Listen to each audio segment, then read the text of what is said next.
أعوذ بالله من الشيطان الرجيم. بسم الله الرحمن الرحيم. بسم الله الرحمن الرحيم. السلام عليكم ورحمة الله وبركاته. الحمد لله رب العالمين والعاقبة للمتقين فلا عدوان إلا على الظالمين كالمبتدعة والمشركين. أشهد أن لا إله إلا الله إله الأولين والآخرين وقيم السماوات والأراضين وأشهد أن محمدا عبده ورسوله. اللهم صل وسلم على نبينا وحبيبنا ومولانا وسيدنا محمد صلى الله عليه وسلم وعلى آله وأصحابه.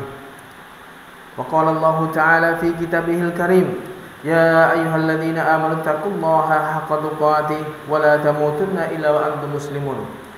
وأن أصدق الحديث كتاب الله وخير الهدى هدى محمد صلى الله عليه وسلم وشر الأمور محدثاتها وكل محدثة بدعة وكل بدعة ضلالة وكل ضلالة في النار.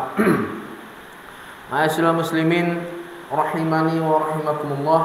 Alhamdulillah malam hari ini kita kembali bisa berkumpul di rumah Allah ini, bisa berkumpul dalam majelis yang mulia ini, majelis untuk mengingat Allah, majelis kita untuk mengingat tentang akhirat. Terlebih-lebih lagi kita sedang membahas sebuah kitab yang agung yang disusun oleh Al-Imam Bukhari rahimahullahu ta'ala. Beliau memilih hadis-hadis yang sahih yang beliau kumpulkan dalam kitab sahihnya. Itu kita ngaji kitab Sahih Bukhari, kita mengambil salah satu pembahasan yang beliau tulis di situ, yaitu kitab ke-81, kitab Ar-Riqaq, kitab untuk melembutkan hati. Tujuannya agar dengan kita mengaji kitab ini semakin mengingatkan kita tentang akhirat, semakin mengingatkan kita tentang hakikatnya kehidupan yang abadi, yaitu kehidupan di akhirat, hakikinya kehidupan, dan menganggap bahwasanya kehidupan di dunia ini adalah kehidupan yang sementara. Ini yang kita harapkan dengan kita mengaji kitab-kitab ini, sehingga tidak terlalu larut dengan gemerlapnya dunia yang ini sangat melalaikan. Melanjutkan pembahasan sebelumnya, kita kemarin sudah membahas tentang bab sakaratul maut, bab kepayahan-kepayahan atau sekaratnya orang yang mau meninggal. Kita bacakan sudah dapat 2 hadis. Kita lanjutkan hadis yang ketiga. Imam Bukhari menempatkan hadis yang ketiga dan keempat ini dengan makna yang sama. Imam Bukhari berkata, hadatsana Ismail qala hadatsani Malik an Muhammad bin Amr bin Halhalah an Ma'bad bin Ka'ab bin Malik an Abi Qatadah bin Rabi'i al-Ansari annahu kana yuhadditsu anna Rasulullah sallallahu alaihi wasallam. Jadi Abu Qatadah beliau bercerita bahwasanya Nabi anna Rasulullah sallallahu alaihi wasallam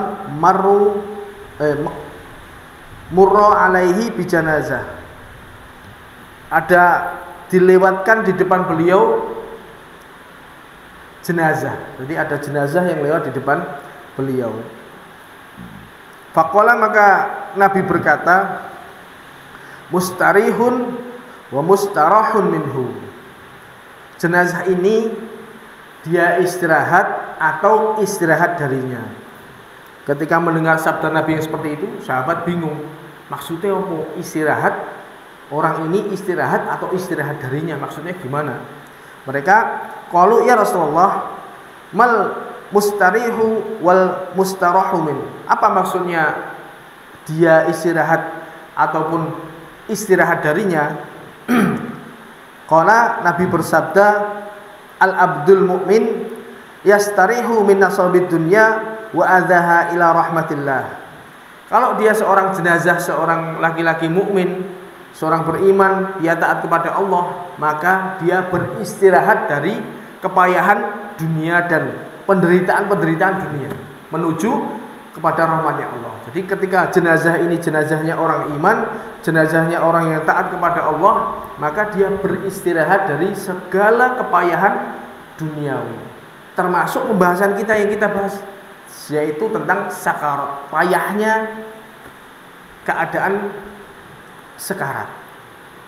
Jadi seperti yang kita ketahui bahwasanya manusia di awal-awal kita pengaji, bahwasanya manusia itu pasti mengalami cobaan-cobaan. Lolos dari cobaan satu, datang lagi cobaan berikutnya, begitu terus mulai dari dia lahir sampai dia meninggal. Itu pasti dia mengalami cobaan-cobaan. Dan puncaknya yaitu ketika dia menjelang kematian, itu sakarat ini bisa dikatakan kesimpulan dari seluruh kehidupan dia berada di menjelang kematiannya ini. Makanya ketika Nabi mengatakan man kana akhiru kalamihi la ilaha illallah dakhala jannah, barang siapa yang akhir ucapan yang dia ucapkan sebelum dia meninggal itu la ilaha illallah, maka dia akan masuk surga. Tapi tidak mungkin seseorang bisa mengatakan la ilaha illallah di akhir hayatnya kecuali dia sudah melakukan amal-amal soleh yang banyak, amal-amal soleh yang dia menjaga tauhidnya sampai menjelang akhir hayatnya. Makanya kalimat yang keluar dari lisannya yaitu la ilaha illallah itu nggak akan mungkin muncul dari orang yang lalai dari Allah, nggak akan mungkin. Itu bisa dihafalkan, lafaz ini bisa dihafalkan, tapi apakah bisa seseorang ini mengucapkan la ilaha illallah di akhir kehidupannya? Pasti dia selama dia hidup dia sudah menjalankan ketaatan kepada Allah. Maka ini sebuah PR bagi kita, apakah kita bisa melafazkan lafaz itu. Dan kita tahu bahwasanya manusia ini tidak akan lepas dari yang namanya cobaan-cobaan. Dan manusia yang paling berat cobaannya yaitu para nabi. Kita tahu bagaimana, kita baca sirah Rasulullah SAW, bagaimana penderitaan beliau yang tidak pernah istirahat dari cobaan. Ketika beliau bapaknya bahkan sudah meninggal sebelum beliau lahir. Ketika sudah lahir masih berumur berapa itu? 6 tahun atau berapa? Ibunya meninggal. Dititipkan kepada mbahnya, kakeknya. Kakeknya gak lama setelah itu juga meninggal. Kemudian dititipkan kepada pamannya, Abu Thalib. Abu Thalib yang senantiasa, karena Abu Thalib ini orangnya ekonominya pas-pasan, sampai Nabi Muhammad SAW itu untuk beliau mencari rezeki dengan menggembala kambingnya orang-orang Mekah. Bukan kambingnya sendiri yang digembalakan, kambingnya orang-orang Mekah digembalakan, dan beliau mendapatkan upah dari gembalaannya itu. Begitu terus sampai beliau menikah, kemudian punya anak berapa? 7, 3 orang laki-laki, Al-Qasim, kemudian Abdullah, Ibrahim. Semuanya meninggal ketika beliau masih hidup, masih kecil-kecil sudah meninggal. Kemudian putrinya Zainab, Ummu Kulthum, Ruqayyah juga meninggal. Satu-satunya putri beliau yang masih hidup ketika beliau meninggal cuma Fatimah radhiyallahu anha. Ini sebuah pukulan berat bagi seorang bapak dengan penderitaan seperti itu. Ketika di puncak-puncak perjuangan, beliau ditinggal oleh istri tercintanya Khadijah, pamannya di tahun yang sama. Makanya kalau kita baca sirah Rasulullah SAW, beliau itu benar-benar tidak pernah istirahat dari yang namanya cobaan, dari cobaan satu ke cobaan yang lainnya. Bahkan mulai dari beliau turun surat Al-Muddatsir, ya ayyuhal muddatsir qum fa'andzir, mulai dari saat itu sampai beliau meninggal itu tidak ada satupun waktu yang beliau itu istirahat dari namanya cobaan, berperang ini, perang ini, dan lain sebagainya. Itulah Rasulullah SAW yang beliau tegar. Ini bisa kita jadikan contoh, dan kita tahu bagaimana beratnya beliau ketika menghadapi kematian. Makanya ujian terakhir bagi manusia itu adalah ketika sakaratul maut. kepayahan itu tidak ada hubungannya dengan ketakwaan. Semua orang pasti merasakan, bahkan manusia paling bertakwa di dunia ini yaitu Nabi Muhammad SAW itu pun juga merasakan kepayahan sampai beliau pingsan terjaga berkali-kali seperti itu. Makanya kita pasti akan merasakan hal itu. Dan penentuannya yaitu di akhir hidup kita ini. Ketika ruh dicabut dari raga kita, apakah kita bisa mengingat kepada Allah atau tidak. Makanya kita berusaha selama hidup ini menjaga ketaatan kepada Allah, menjaga tauhid kita, agar di akhir hayat kita nanti kita bisa melafadzkan la ilaha illallah. Ini yang kita harapkan. Ini seorang mukmin seperti itu. Dia setelah mati menjadi jenazah, Nabi mengatakan dia istirahat dari kepayahan dunia. Betul-betul istirahat. Karena setelah itu nanti dia merasakan di alam barzah, dia merasakan lezatnya tidur menunggu hari kiamat. Meskipun nanti setelah dibangkitkan di padang mahsyar yo wedi meneh, tapi minimal sudah merasakan istirahat. Tapi sebaliknya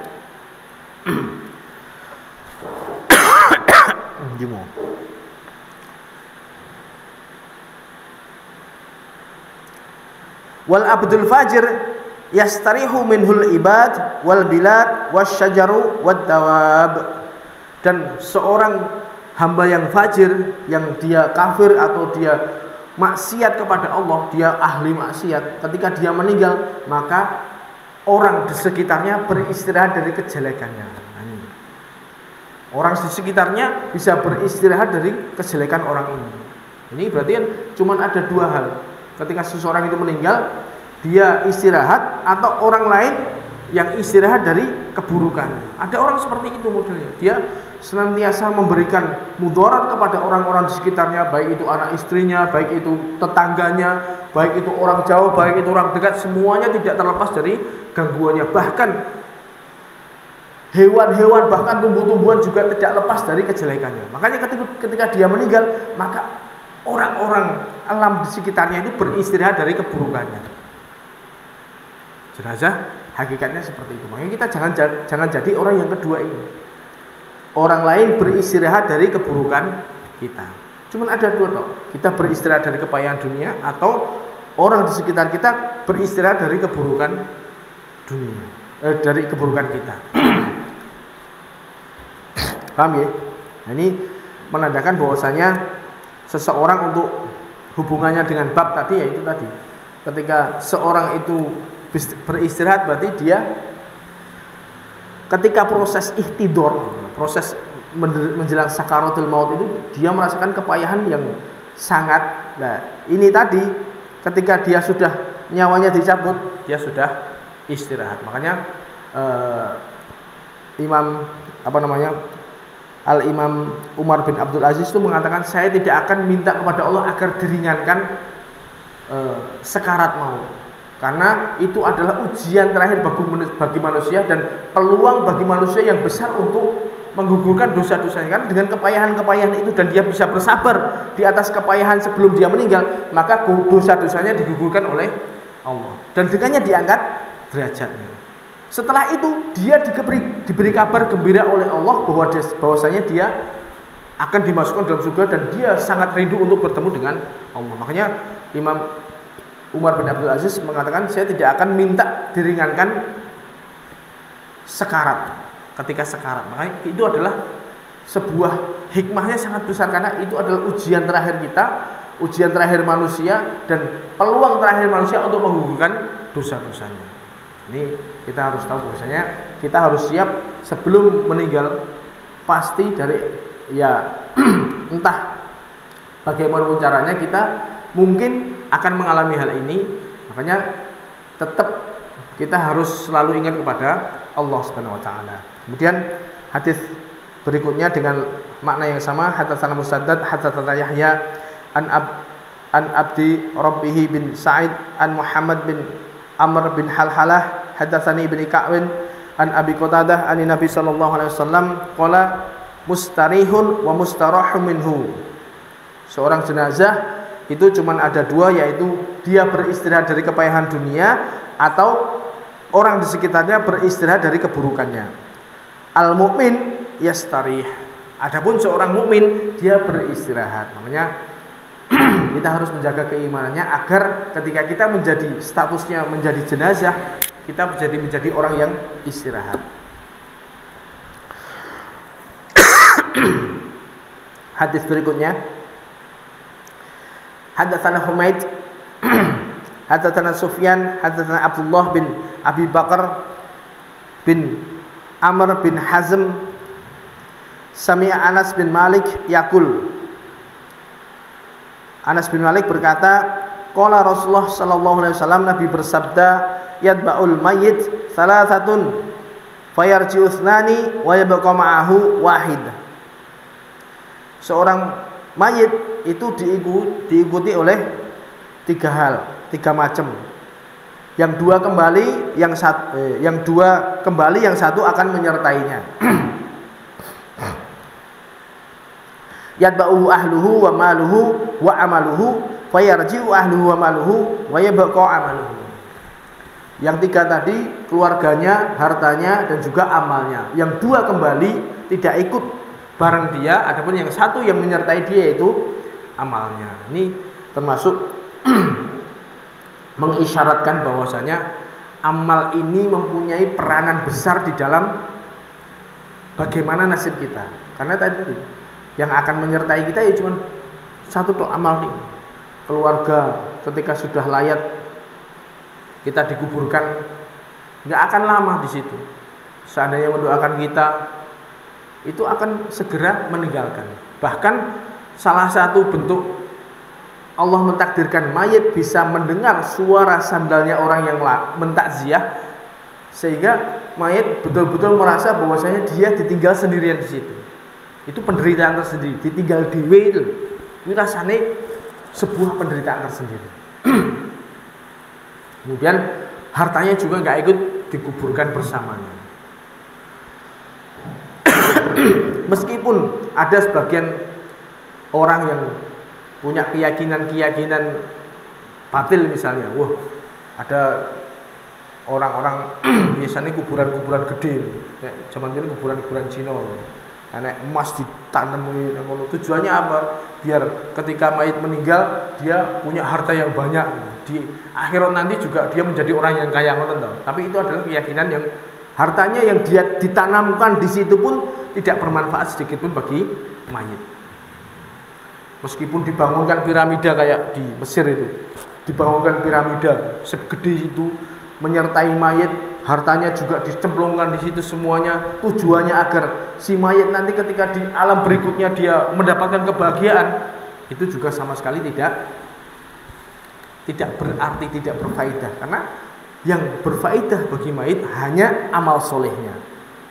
Makanya ketika datang seseorang mayit didatangi oleh, kalau dia seorang yang baik, seorang yang beriman, dia seorang yang taat, ada seorang laki-laki yang dia wajahnya tampan, kemudian baunya wangi, dia memberi kabar, bergembiralah wahai mayit. Ya, kamu siapa? Ana amalukas soleh. Saya adalah amal solehnya. Jadi seorang laki-laki itu diserupakan dengan laki-laki yang tampan, yang wangi, yang dia menyertai di situ dan dia memberikan kabar gembira kepada mayit tersebut. Ini amal soleh menyertai dia, menolak segala hal-hal yang memudoroti orang tersebut.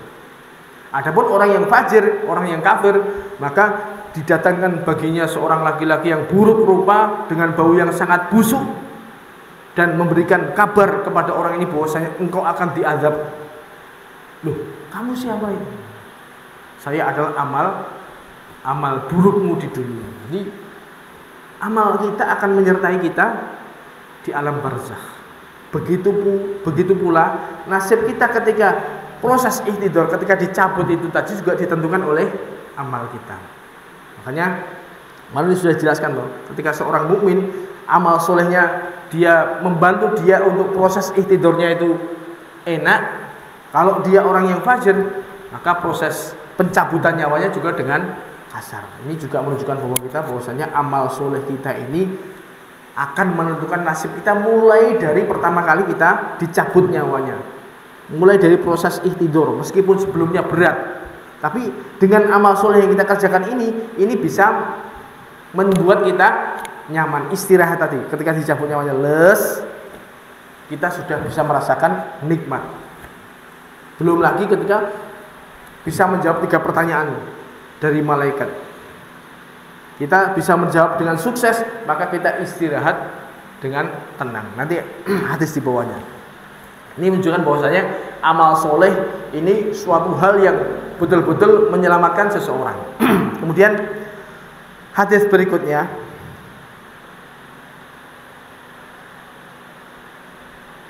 hadatsana Abu Nu'man hadatsana Hammad bin Zaid an Ayyub an Nafi' an Ibnu Umar radhiyallahu anhuma.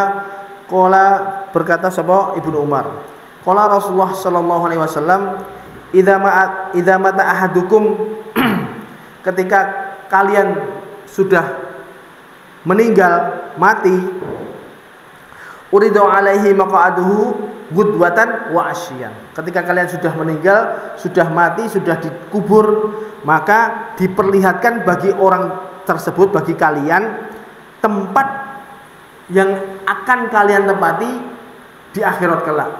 Gudwanan wa asyian, pagi sore, siang malam. Iman nar wa imal jannah. Ada kalanya dia diperlihatkan surga, ada kalanya dia diperlihatkan dengan neraka. Fayuqalu, maka dikatakan bagi orang ini, hadza maq'aduka hatta tub'atsa ilaihi. Diperlihatkan bagi orang ini, diketokke tempatnya nanti, ini tempatmu. Itu seperti itu kan, dia masih nunggu sampai nanti hari kiamat terjadi. Jadi di bawah tanah ini, di alam lain namanya alam barzakh, bukan alam dunia. Ini seseorang diuji dengan itu tadi. Ada namanya nikmat kubur, ada namanya azab kubur. Tergantung kita sukses atau tidak menjawab pertanyaan malaikat tadi. Kalau kita sukses menjawabnya, kita betul-betul bisa menjawab dengan meyakinkan. Kemudian kuburannya dilapangkan, kemudian kuburannya tadi connecting dengan surga, dibukakan pintu surga, diperlihatkan baginya hawanya surga, wanginya surga, kemudian dikatakan ini adalah tempatmu besok di akhirat nanti. Makanya setelah seperti itu dia menjadi senang. Kemudian selain itu diperlihatkan juga baginya neraka. Kemudian ditampakkan baginya bagaimana mengerinya neraka, dan dikatakan bahwa jika kamu dulu tidak taat, maka tempatmu di situ. Maka dia semakin senang, diselamatkan, dimasukkan ke surga, diselamatkan dari neraka. Maka mayat ini di dalam tanah menunggu sampai hari kiamat, dia merasa senang terus, pagi sore seperti itu. Pagi diperlihatkan, maksudnya itu selalu seperti diingatkan, ini tempatmu besok di surga, tempatmu besok di surga, kamu diselamatkan dari neraka. Pun demikian sebaliknya, jika seorang itu ketika proses melewati ujian pertama ketika di alam barzakh, dibangkitkan oleh 2 malaikat Munkar dan Nakir, ditanya dengan 3 pertanyaan, nggak berhasil, nggak lolos, digebuk dengan gebuk yang dia berteriak dengan teriakan yang sangat keras, kemudian bumi disempitkan baginya sampai tulangnya itu rusuknya krek gini, jadi sampai mengsle, saling masuk itu.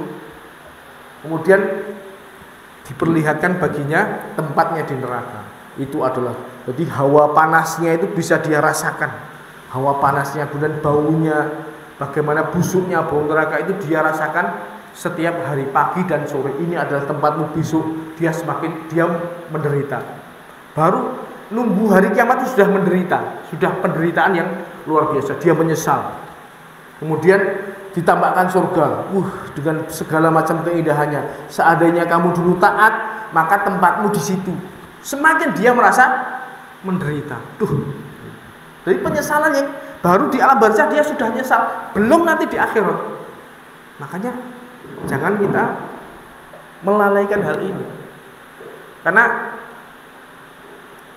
itu tadi, banyak orang itu bisa berleha-leha ketika di dunia nggak iling bahwasanya kehidupan yang akan kita hadapi itu sangat berat seperti itu dan tidak akan mungkin bisa menyelamatkan kita kecuali dengan amal soleh kita.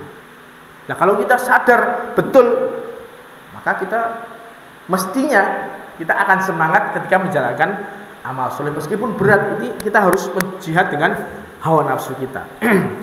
Kira-kira saya tanya jenengan, seorang seperti itu, ketika seseorang dia setiap hari mendapatkan dua pilihan, ada kalanya dia mendapatkan fitnah kubur, ada kalanya dia mendapatkan azab kubur. Kira-kira mungkin orang.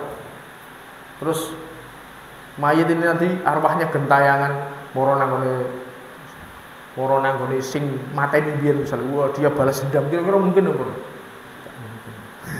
Makanya dengan cerita-cerita seperti itu, ojo percaya, ngapusi. Nggak akan mungkin seorang yang sudah meninggal dia diberikan fitnah kubur, kemudian dia bangkit lagi, balas dendam. Jadi apa si manis jembatan Ancol, jadi kuntilanak, pocongan dan mendatangi keluarga. Poconganku durung diuculi. Ya ora mungkin. Seandainya ada betul yang serupa, itu berarti jin korin. Itu jin, bukan. Karena seseorang yang sudah meninggal pasti dia masuk ke dalam alam barzakh. Alam barzakh. Nah, ketika ada cerita seseorang yang mungkin saya dulu sampai ngelus dodo, ada cerita seorang yang dia itu kok delalah orang mati-mati. Terus dieling-eling, aku duwe salah karo fulan biyen. Tapi wis mati. Nah, terus keluarganya datang. Dia datang ke kuburannya fulan minta maaf. Terus akhirnya dia meninggal. Ngono kok dipercaya. Apa ya mungkin wis mati kok meninggal. Njaluk ngapura diapura. Sapa ngendi?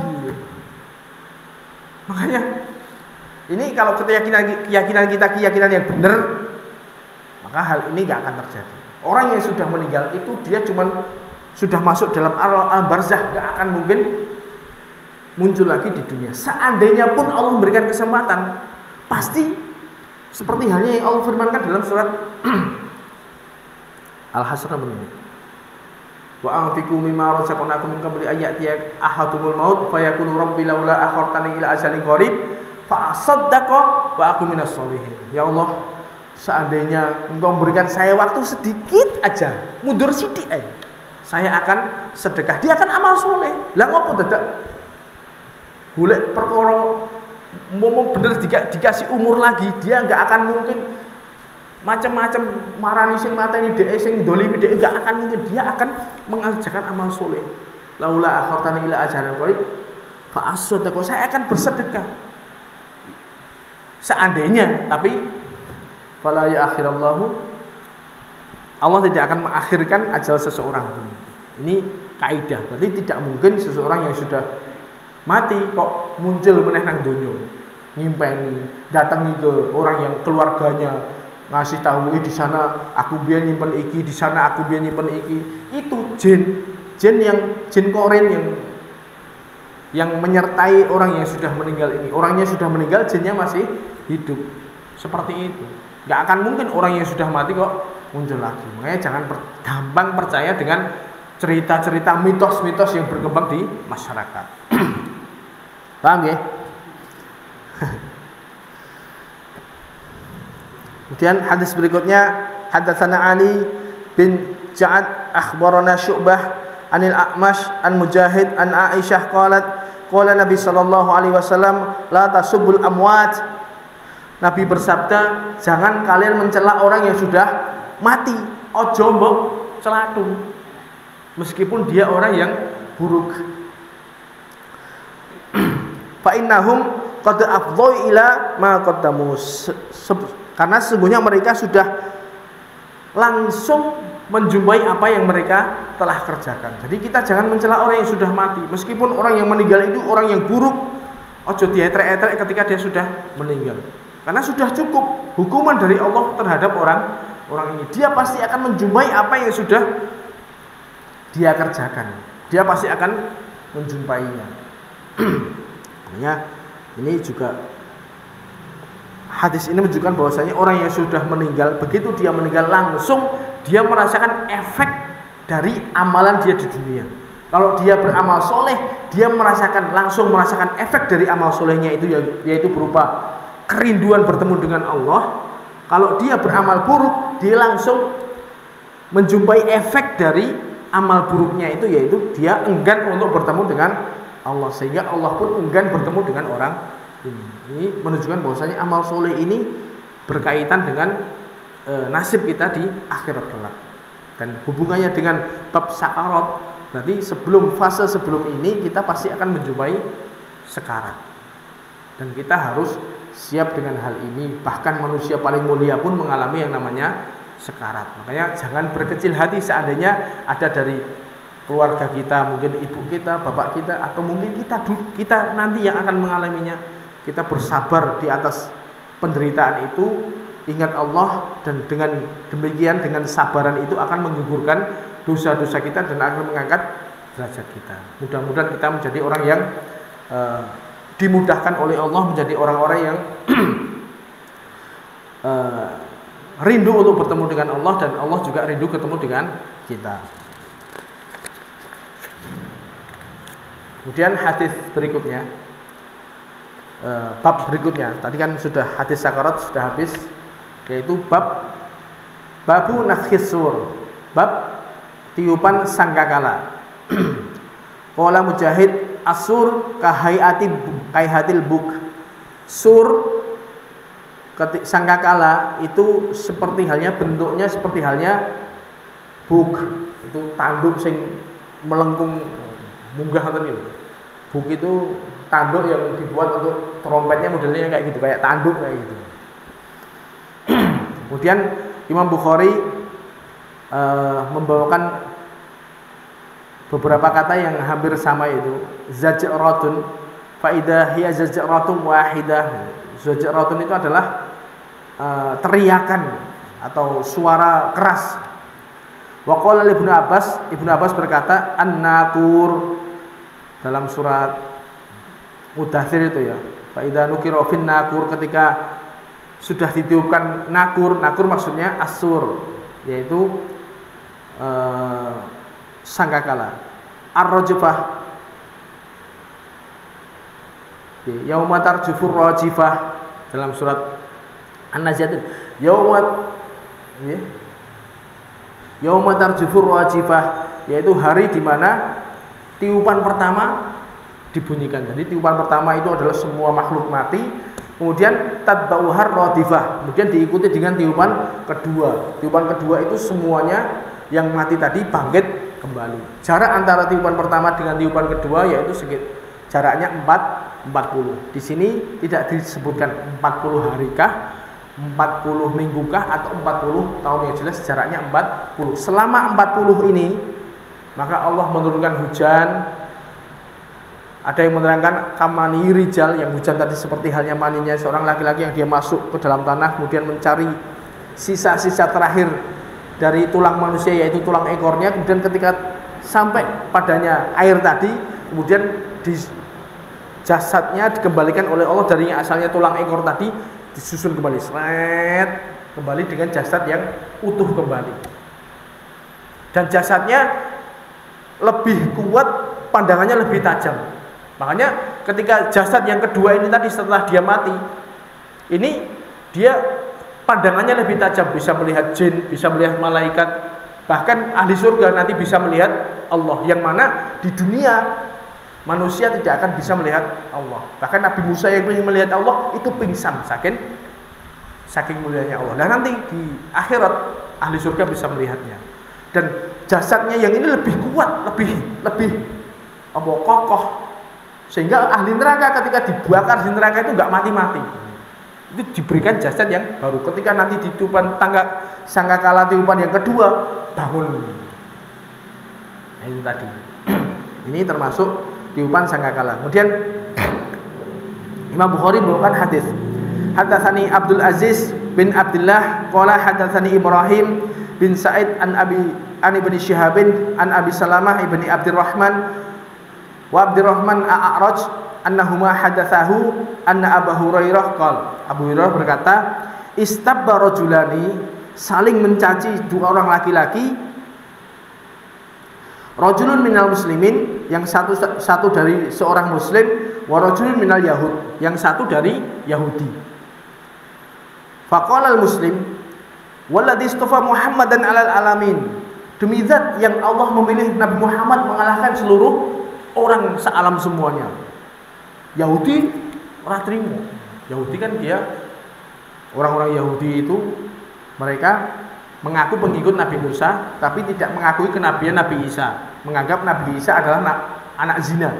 Karena ibunda Maryam ini tidak melahirkan tidak punya bapak. Makanya orang Yahudi mengatakan Nabi Isa ini anak zina. Kemudian terhadap Nabi Muhammad juga tidak mau mengakui Nabi Muhammad karena dia dari Bani Ismail, sedangkan mereka dari Bani Israel.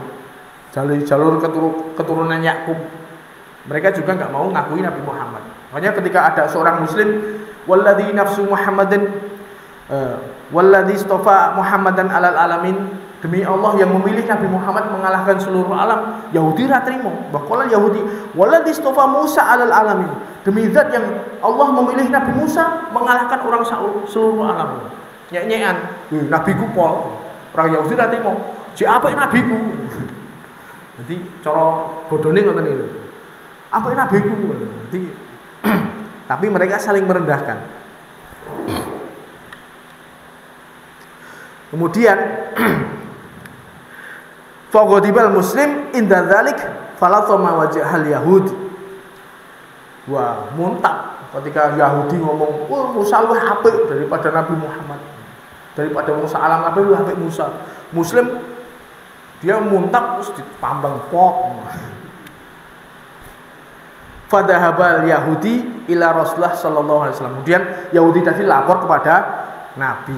Fa akhbarahu bima kana min amrihi wa amril muslim. Kemudian dia melaporkan, "Hei Muhammad, anak buahmu lho kelakuane. Aku mau di kampung gara-gara ngomong ini." Kemudian faqala Rasulullah sallallahu alaihi wasallam. Kemudian Nabi menasihati, "Jangan begitu kamu. La yahtaruni ala Musa." Kamu jangan mengatakan saya lebih baik daripada Musa. Fa innan nas yas'akuna yaumal qiyamah fa akunu fi awwali man yufiku fa idza Musa badishun bijanibil arsy. Jangan kamu mengatakan saya lebih baik dari Musa. Dia ngomong, Nabi ngomong pada orang muslim, jangan kamu mengatakan saya lebih baik daripada Musa dalam rangka merendahkan Nabi Musa. Karena besok di hari kiamat ketika semua orang pingsan, kemudian pertama kali orang yang bangkit ketika tiupan kedua adalah saya orang yang bangkit. Tapi waktu itu saya sudah melihat Musa itu gondelan Ka'bah, sudah ada di sisi Ka'bah gondelan. Fala adri akana Musa fiman sa'iqa fa afaqa qabli au kana miman istasnallah. Saya enggak ngerti apakah Musa ini termasuk orang yang tidak dia bangun duluan sebelumku, atau dia termasuk orang yang tidak pingsan sama sekali, termasuk pengecualian yang Allah sebutkan dalam Az-Zumar. Wa nufikha fis-sur fa sa'iqa man fis samawati wa man fil ard illa man sya'allah. Maka ketika sangkakala ditiupkan itu seluruh orang di langit dan bumi itu semuanya sa'iqa. Maka pingsan semuanya. Illa man sya'allah, kecuali orang yang Allah kecualikan. Nah, Nabi nggak ngerti apakah Musa ini termasuk orang yang dikecualikan Nabi. Musa ini nggak pingsan sama sekali, atau Musa ini termasuk orang yang bangun duluan daripada saya. Padahal Nabi sendiri sudah dikabarkan bahwasanya orang yang pertama kali bangkit adalah Nabi Muhammad. Makanya dari sisi ini Musa lebih unggul daripada Nabi Muhammad. Makanya Nabi Muhammad ini menasihati muslim tadi, ojo mulu, jangan kalian menganggap aku lebih baik dari Musa dari sisi dalam rangka merendahkan Nabi Musa. Karena besok Nabi Musa itu ketika semua manusia pingsan, saya dibangkitkan, saya yang pertama kali bangkit. Tapi saat itu saya sudah lihat Musa gondelan arsy-nya Allah. Berarti saya nggak ngerti apakah Musa ini termasuk orang yang pingsan duluan, dibangkitkan duluan, atau termasuk orang yang dikecualikan oleh Allah. Karena ada beberapa yang dikecualikan oleh Allah tidak pingsan sama sekali. Nah, ini menunjukkan bahwasanya. Kemudian hadis berikutnya juga dengan lafaz yang sama. Hadatsana Abul Yaman, akhbarana Syu'bah, hadatsana Abu Zinad, an A'raj, an Abi Hurairah qala Nabi sallallahu alaihi wasallam, yas'akun nas hina yas'akun. Manusia ketika tiupan sangkakala yang pertama mereka pingsan semua. Fa akunu awalaman qoma. Dan aku adalah pertama kalinya orang yang bangkit ketika tiupan sangkakala yang kedua. Nabi yang pertama kali bangkit. Fa idza Musa ahidun bil arsh fama adri akana fi man sa'iqar. Saya enggak tahu apakah Musa termasuk orang yang pingsan atau tidak, menunjukkan bahwasanya di sisi ini adalah Nabi Musa lebih unggul daripada Nabi Muhammad. Meskipun secara keseluruhan Nabi Musa adalah mengatakan ana sayyidul walati Adam wala fakhra. Saya adalah menjadi pemimpinnya anak Adam besok di hari kiamat. Nabi mengatakan seperti itu. Ada memang secara dalil banyak mengatakan bahwasanya Nabi Muhammad ini lebih daripada semua nabi. Tapi dari sisi ini Nabi mengatakan bahwasanya Musa lebih baik daripada saya. Makanya ojo ngono kuwi. Jangan kamu saling ngadu mau, apik nabiku. Ora usah ngono kuwi. Paham ya? Nah, dengan hadis ini termasuk saya sering bantah cerita Yahudi buta. Jangan sering dengar tau kisah tentang seorang Yahudi buta.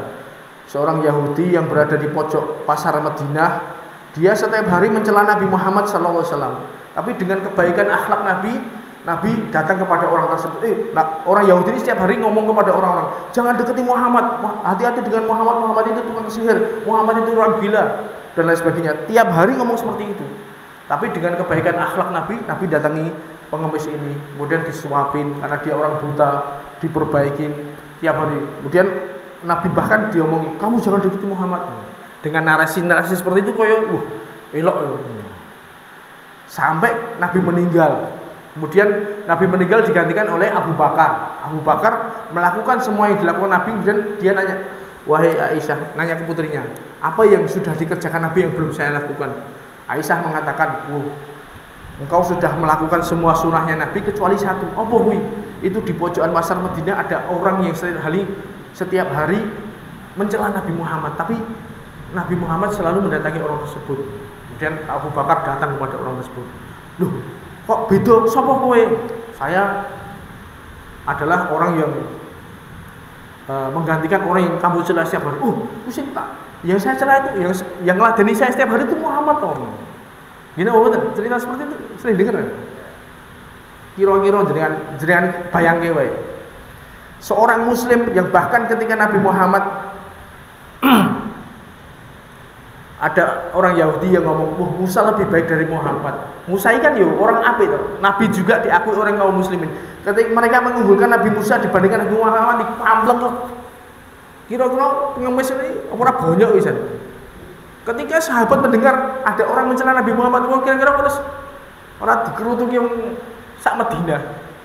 Padahal di saat itu periode Madinah, yaitu kaum muslimin menguasai Nabi sebagai kepala negara. Mosok enek wong Yahudi misalnya, utuh misal bendino ngelek-elek Nabi kok do meneng wae ora mungkin. Makanya hadis ini sering saya gunakan bantah yang tentang narasi kita emang gitu. Ya kadang-kadang itu orang bikin cerita-ceritanya kita kan narasi-narasinya itu kelihatannya bisa biar bagus, tapi kalau nggak ada sandarannya ya jangan kita percaya. Itu hadis palsu, bahkan nggak ada asalnya. Kalau saya telusuri itu cuma dari buku tokoh panutan siapa yang dikirim profesor siapa gitu. Jadi bahkan nggak ada sekali asar hadisnya yurano palsu yurane. Makanya jangan kita bermudah-mudahan untuk menyebarkan hadis cerita-cerita. Kalau cerita itu benar ya ora apa-apa. Kalau enggak justru malah menjadikan kita celaka. Bahkan barang siapa yang berkata dengan sesuatu yang tidak saya katakan, maka hendaknya dia bersiap-siap tempatnya di neraka. Maka kita harus hati-hati menyebarkan cerita-cerita. Jangan cuma kopas tok loh. Ya apa ini? Di-share nang grup. Hati-hati. Kita harus selektif. Nah ini loh. Hadis ini jelas. Orang Yahudi, orang Muslim itu kan mereka bermuamalah dengan biasa. ketika mereka sedang berseteru ya, ketika mereka sedang padudon, mereka mengumpulkan nabinya masing-masing. Demi zat yang Allah memilih Nabi Muhammad, raiso. Demi zat yang Allah memilih Nabi Musa mengalahkan seluruh nabi. Terus dikamrempok. Apalagi orang yang mencela Nabi Muhammad setiap hari, wis remuk misalnya. Paham ya? Jadi ini menunjukkan bahwasanya tidak semua yang kita dengar itu harus kita share sebelum kita jelas sumber beritanya. Kalau ini hadis sahih silahkan. Dan ini menunjukkan hadis ini menunjukkan bahwasanya tentang tiupan sangkakala, bahwasanya sangkakala pertama itu seluruh manusia mati tanpa ada orang-orang yang dikecualikan, dan setelah tiupan sangkakala yang kedua itu nanti semua orang bangkit dari kematiannya. Insyaallah itu yang bisa kita sampaikan. Mudah-mudahan apa yang kita sampaikan ini bisa bermanfaat dan bisa kita renungkan, dan kita berusaha menjaga amal soleh kita agar kita bisa istirahat setelah kematian kita. Wabillahi taufiq wal hidayah. Subhanakallahumma wa bihamdika asyhadu an la ilaha illa anta astaghfiruka wa atubu ilaik. Assalamualaikum warahmatullahi wabarakatuh.